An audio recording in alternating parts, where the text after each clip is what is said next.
Welcome back, everybody. It's September 18th, 2019. We're glad that you're with us. Metro Sheriff Joe Lombardo joins us now for our Morning Cup of Joe segment. Good morning to you, Sheriff. Good morning, Alex. Nice to see you. Nice to see you, too.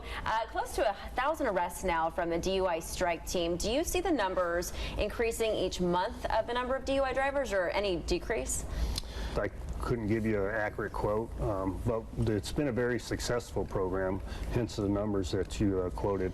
So you have education, you have engineering, and enforcement utilized when you DUIs, okay, associated with DUIs. Those are the three ways that we attack that problem per se, and more often than not in law enforcement, it's the enforcement piece. So we measure the success, and how we measure it, we do it against DUI fatal, you know, where people lose their lives and one of the drivers may or may not be intoxicated.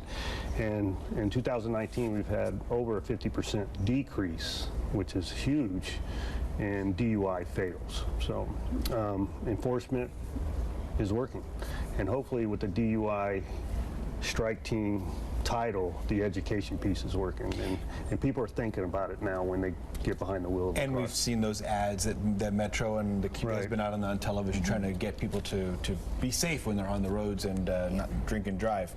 Let's talk about another law. Effective October 1st, Nevada's helmet law is going to expand. It'll include mopeds and tri-mobile operators, passengers. There are fines obviously attached to this, but the key here is safety for those people. What are the fines for people if they do get in trouble for this, and how is Metro going to crack down? Well, it's interesting. The fine is $208, and I could not explain to you how they came up with that amount.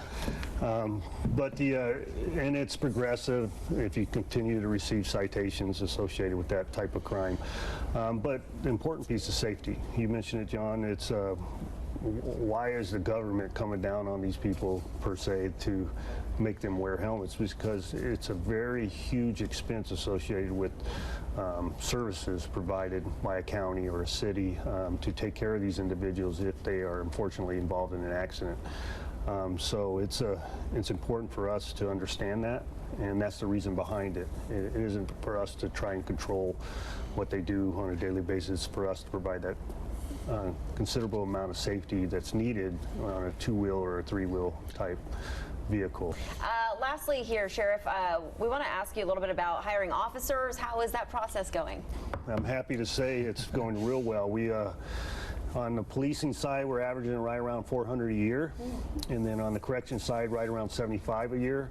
And we have people standing in line, which is good. You hear a lot of jurisdictions are having a lot of trouble, so they're offering incentives and everything. And I think the police department, and in particular LVMPD, that's incentive enough. We have a great police department. You have the ability, once you're hired, to do numerous hundreds of different types of jobs within the police department. We offer a good wage, and people are interested in being part of the team.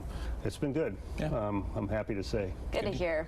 All right, Sheriff, thank you for joining us again this morning. If you have a question for Sheriff Joe Lombardo, you could submit it at 8newsnow.com. Find out if your question is answered every Wednesday.